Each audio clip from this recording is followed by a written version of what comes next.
I watched this very interesting video about this Jewish gentleman in China, and he was saying that new money, people who are new money in China, these women, they are paying to get imported sperm from Ashkenazi American Jewish men to fertilize their eggs so they can produce to the world people who have the personality type, boldness, brashness, and business skills of the Jewish people in their young. And I find that very, very shocking because it isn't really DNA that makes a Jewish person special. It's the traumatized childhood. It's being told they will be attacked for being different. It's being told that they will turn into soap. It's being told that they are the chosen people and that everyone else is jealous. When you tell a sweet, innocent child that they will be attacked for being different, it puts them in a flight or flight response. It keeps them highly charged in the lizard reptilian part of the brain, the animalistic part that just seeks survival at all costs. So it doesn't make any sense for these new to money Chinese women to impregnate themselves with Jewish men's sperm, because that's not going to make the child savvy at business. It's the childhood trauma.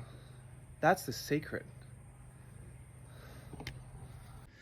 Yeah, so one of the main things that made Jewish people so successful in terms of business, in the media empire, dentists, pharmaceutical industry, newspaper industry, big tech, small business ownership, it's the fact they have these traditions that go back thousands of years that they rely on and that are really effective in terms of just family harmony. So like the father, they have one glass of wine on Fridays and Sundays, and that's it. They're not supposed to have any more. Alcohol should be a ceremonial vice. And that the Old Testament, it's taught to children, and there's a lot of games. So in Hebrew school, my fiance went there when she was a child.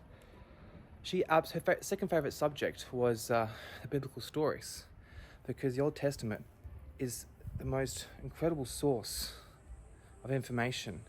It's practical, hard stories that just fill your mind with wonder and offer you rational deduction of ethical responsibility, which helps you, because in the end, tyrants never last.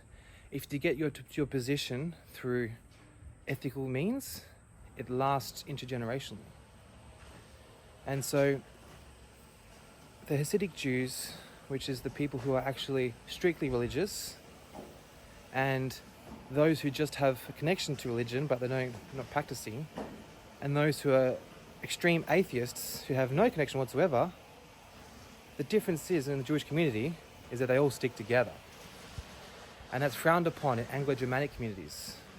In French, Russian empires, it is deemed as socially unacceptable to be patriot when it comes down to your ethnic supremacy. Whereas in the Jewish community, it's celebrated.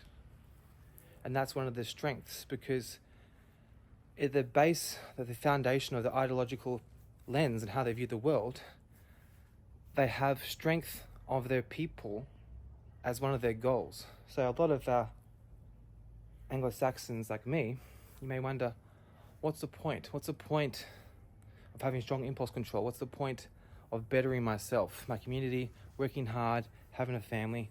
Who cares? Life's all meaningless.